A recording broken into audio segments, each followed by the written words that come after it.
दोस्तों, हमारे हिंदू धर्म में गाय को बहुत ही पूजनीय पशु माना जाता है। गाय को माता का दर्जा प्राप्त है, तभी तो इसे गौ माता कहकर बुलाया जाता है। धार्मिक मान्यताओं के अनुसार गाय में 33 कोटि देवी देवताओं का वास होता है। गाय की पूजा करने से सभी देवी देवताओं का आशीर्वाद प्राप्त होता है और जो लोग नियमित रूप से गाय की पूजा अर्चना और सेवा करते हैं, उनके जीवन में सुख समृद्धि की कोई कमी नहीं होती है।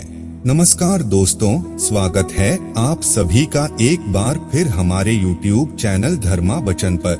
अगर आप हमारे चैनल पर नए हैं और अभी तक हमारे चैनल को सब्सक्राइब नहीं किया है, तो अवश्य सब्सक्राइब करें। शास्त्रों के अनुसार गाय से जुड़े कुछ उपाय करने से व्यक्ति के जीवन में सफलता, सुख और मोक्ष की प्राप्ति होती है।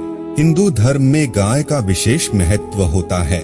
गाय के दूध को अमृत माना गया है और इसके अलावा गाय के मूत्र और गोबर का भी विशेष महत्व होता है। जहाँ भी गाय निवास करती है, वह स्थान पवित्र हो जाता है और वहाँ पर कोई भी दोष नहीं रहता है। इतना ही नहीं, गाय को मात्र स्पर्श करने से ही कई रोगों का निवारण हो जाता है। गाय एक अत्यंत पवित्र, निर्मल, शांत, निष्पाप जीव है। ऋग्वेद में इसे संसार का पालन पोषण करने वाली कामधेनु माता कहा गया है। इसके दर्शन मात्र से मनुष्य के हजारों पाप नष्ट हो जाते हैं। इसीलिए कभी इस निष्पाप गौ माता पर अत्याचार नहीं करना चाहिए। गाय को कभी मारना नहीं चाहिए और कभी उन्हें कष्ट नहीं देने चाहिए। गाय को मारना शास्त्रों में सबसे बड़ा पाप माना गया है। दोस्तों, भगवान श्री कृष्ण को गायों से विशेष लगाव था। उन्हें गौमाता बहुत अधिक प्रिय थी। श्री कृष्ण के अनुसार गायों की सेवा करना ही सर्वश्रेष्ठ धर्म है। इससे बड़ा पुण्य का कार्य संसार में दूसरा कोई नहीं। कलयुग की भविष्यवाणी करते हुए भगवान श्री कृष्ण कहते हैं कि कलयुग में जब धर्म का लोप हो जाएगा, तब मनुष्य गाय की सेवा नहीं करेंगे। मनुष्य केवल दूध के लिए ही गाय को पालेगा।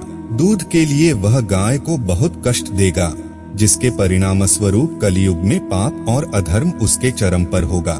कलयुग के अंत का लक्षण बताते हुए श्री कृष्ण कहते हैं, जब संसार से गाय समाप्त हो जाएंगी, तब कलयुग का अंत होगा। जो मनुष्य कलयुग में भी गाय की निस्वार्थ भाव से सेवा करेगा, वह सुख समृद्धि प्राप्त करेगा। जो लोग अपने घर में गाय से प्राप्त पंचगव्य को घर में रखेगा, उसके घर में कभी दुख दरिद्रता नहीं आएगी। जो स्त्री रसोई में बनी पहली रोटी गौ माता को खिलाएगी, वह सदा सुहागिन और सौभाग्यशाली रहेगी। दोस्तों, हमारे धर्म के सभी शास्त्रों में गाय की सेवा को ही सर्वश्रेष्ठ माना गया है। जो व्यक्ति प्रतिदिन किसी न किसी तरह से गौ माता की सेवा करता है, वह सबसे अधिक पुण्यवान बन जाता है। गांव में तो मनुष्य को गाय की सेवा करने का अवसर प्राप्त होता है, लेकिन शहरों में गाय के दर्शन आसानी से नहीं हो पाते हैं। इसीलिए मनुष्य को गौशाला में जाकर गाय की सेवा करनी चाहिए अथवा गौशाला के लिए दान धर्म करने चाहिए। इसके अलावा आप अपने घर में ही गौ माता की मूर्ति रखकर उनकी पूजा जरूर करें। इससे भी माता कामधेनु का आशीर्वाद प्राप्त होता है। शास्त्रों में गौ माता को माँ लक्ष्मी का रूप माना गया है, इसीलिए उनकी पूजा करने से दरिद्रता दूर होती है। प्राचीन काल से ही गौ माता की सेवा और संरक्षण करने की परंपरा चली आ रही है। कई ऋषि मुनि अपनी कुटिया में गायों का पालन करते थे तथा राजा महाराजा गायों का दान करते थे। गायों के दान को सबसे बड़ा दान कहा गया है। गाय का दान करने से सभी जन्मों के पाप नष्ट हो जाते हैं और मनुष्य को मोक्ष की प्राप्ति होती है। आज हम आपको गौमाता के संबंध में बहुत ही महत्वपूर्ण बातें बताने जा रहे हैं। गाय की पूजा कैसे करनी चाहिए, गाय को कौन सी चीजें खिलाने से कौन सा फल मिलता है तथा गाय के किस अंग को स्पर्श करने से दरिद्रता दूर होती है, आदि के बारे में हमारे शास्त्रों में बहुत ही महत्वपूर्ण ज्ञान दिया गया है। हमारी अत्यंत पूजनीय गौमाता के बारे में आप सभी को यह बातें अवश्य जान लेनी चाहिए। इससे आपके जीवन से सभी प्रकार के कष्ट दूर होंगे। दोस्तों, कई बार महिलाएं जाने अनजाने में गाय को कुछ चीजें खिला देती है, जिससे माँ लक्ष्मी क्रोधित हो जाती है। शास्त्रों में कहा गया है कि ये चीजें गाय को कभी नहीं खिलानी चाहिए। इससे मनुष्य के जीवन में दुर्भाग्य आता है और उसे किसी भी कार्य में सफलता नहीं मिलती है।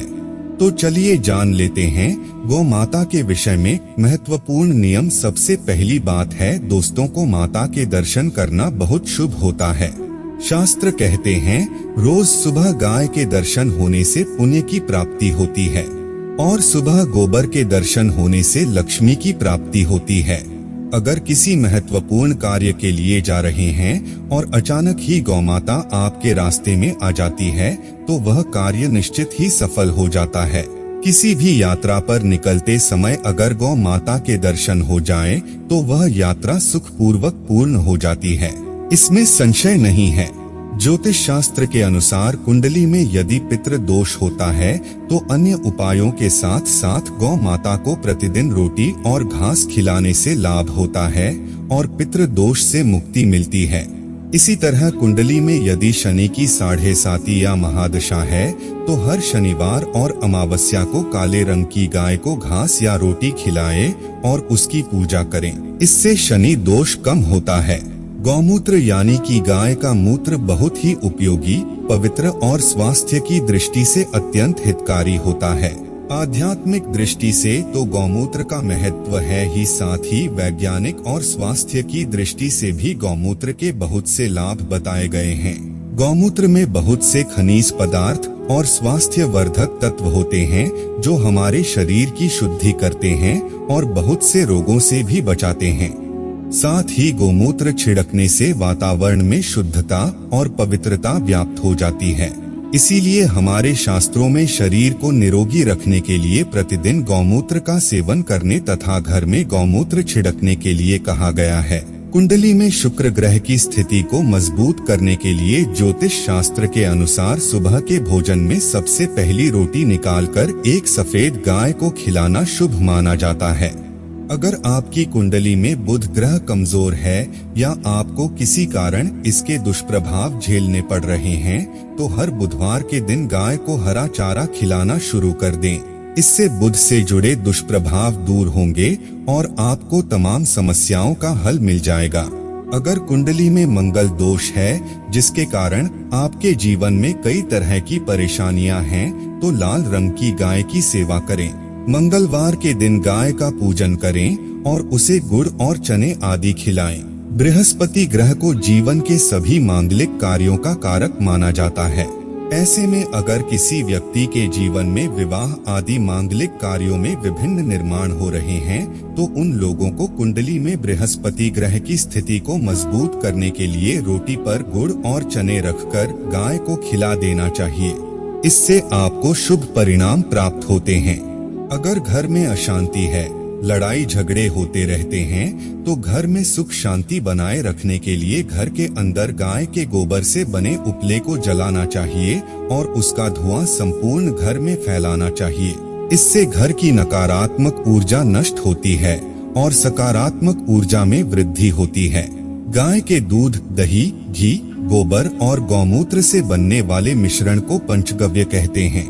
पंचगव्य को पापनाशक कहा जाता है और हिंदुओं की एक धार्मिक विधि प्रायश्चित करने में इसका उपयोग किया जाता है। पंचगव्य को बनाने वाली सभी वस्तुएं अत्यंत उपयोगी होती है जो स्वास्थ्य के लिए लाभदायक तो है ही, साथ ही औषधीय गुणों से भी भरपूर है। दोस्तों, अगर आपके द्वार पर गौ माता आती है तो उसे बिना रोटी खिलाए जाने मत देना, नहीं तो आपको दुर्भाग्य का सामना करना पड़ेगा, क्योंकि जिसके द्वार से गाय बिना कुछ प्राप्त किए लौट जाती है उसके घर से लक्ष्मी भी चली जाती है।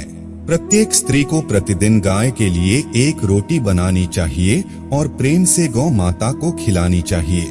इससे गौ माता का आशीर्वाद प्राप्त होता है और मन की इच्छाएं पूर्ण होती हैं। कुछ लोग गौ माता को बासी भोजन जूठन खिला देते हैं। इसे शास्त्रों में पाप माना गया है। आप किसी अन्य पशु को खिला सकते हैं लेकिन गाय को कभी जूठन नहीं खिलाना चाहिए। भूख लगने के कारण गोमाता उस अन्न को ग्रहण तो कर लेती है लेकिन इसका पाप उस व्यक्ति को लगता है जो वो माता को ऐसा बासी भोजन खिलाता है। गाय एक शाकाहारी और पवित्र पशु है, इसीलिए गाय के भोजन में कभी मांस, अंडे आदि चीजें नहीं डालनी चाहिए। ऐसा करने से महापाप लगता है। यदि आपकी कुंडली में चंद्र दोष है और जिसके कारण लगातार परेशानी उठानी पड़ रही है, तो आप ये एक उपाय जरूर करें। आप रोटी पर सफेद मक्खन, नमक और घी लगाकर गौमाता को खिला दें। यदि शनि दोष है तो आटे में थोड़े काले तिल मिलाकर रोटी बनाकर गौमाता को खिला दें। इससे शनि दोष समाप्त होता है। मंगल दोष को दूर करने के लिए रोटी पर हल्दी लगाकर गाय को खिलाना चाहिए। अगर घर में धन की समस्या है तो गुरुवार के दिन गाय को केले का फल खिलाना चाहिए। इससे दरिद्रता दूर होती है। दोस्तों, गौ माता के पीठ पर एक उभरा हुआ कुबड़ होता है। उसके बाद में सूर्य केतु नाड़ी होती है।